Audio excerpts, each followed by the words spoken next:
How did you get into photography? When I remember they asked me this the first week of uni, and I literally didn't know what to say. I was like, I don't So actually know why I'm you here. studied photography, right? Didn't you? Yeah, I Because did. I think that's how we met. As Beck said that I've got a friend that studies photography. Yeah. Yeah. I'm not gonna lie. I feel like, I don't know. Do people use Visco anymore? That's where I started. And okay. Pinterest, even stuff like that. I think I've always been a visual person, but like university put language to what I was looking at because I like things visually. I found things beautiful or interesting. But Yeah. I think as I got to uni, there was an understanding that photography itself can be a language and there is language around it to understand it rather than it just being a purely aesthetic thing. That's really interesting. Could you explain a bit more? Like, what is the language of photography?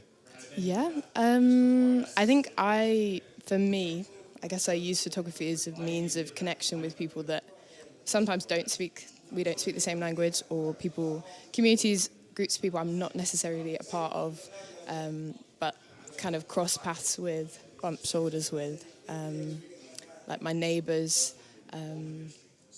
It really depends, but I think there's a way of connecting that we all understand.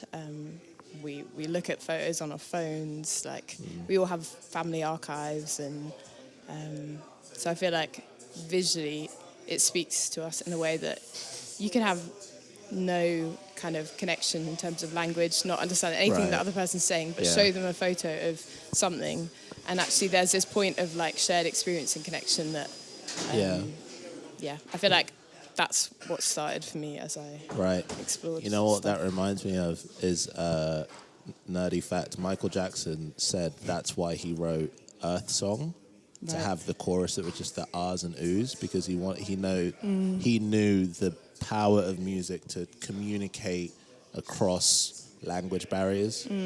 And to have something simple enough that everyone can just get what he means by him just saying ah, ooh.